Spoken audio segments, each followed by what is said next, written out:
how many of you earlier on this year were like, Chris is never going to trade. Chris is just wasting my time. Chris is just not doing anything. I bet a few of you were.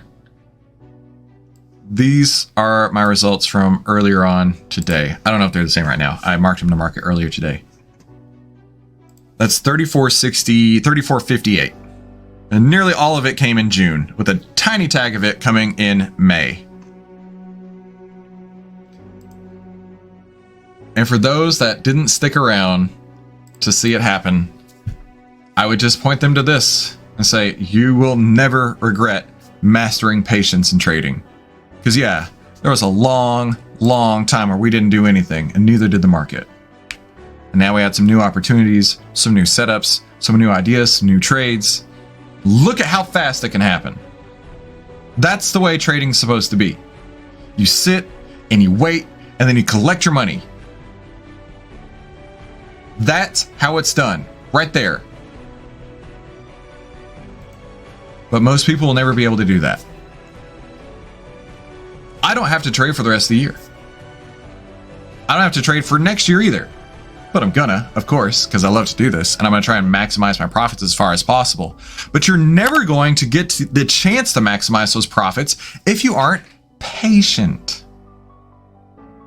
You're never going to regret mastering patience in trading, because this is how it works. A long time goes past where nothing happens, and then boom, everything you need to see happens all at once. And then another time is going to pass where nothing's happening.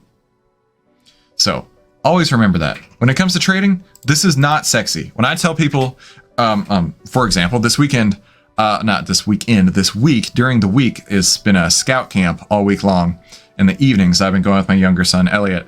And, when somebody asks me, what do? I say, I trade stocks. And they're like, oh, that sounds so cool. And I'm like, no, it's not. It's not sexy at all. It's really boring most of the time. But you have to be ready for when the setups happen, and only move when they happen. To open, and only move to happen to close using your targets. Either your stops, either your stop losses, or your profit targets, or your trailing stops, or whatever the case is. You have to be patient putting on the trade and patient taking off the trade. And only then, once you master that, are you going to be successful as trading. Thank you all so much for coming today. We got a ton on, and I'm super stoked about it. Have a fantastic weekend. I'll see you back here on Monday. Talk soon.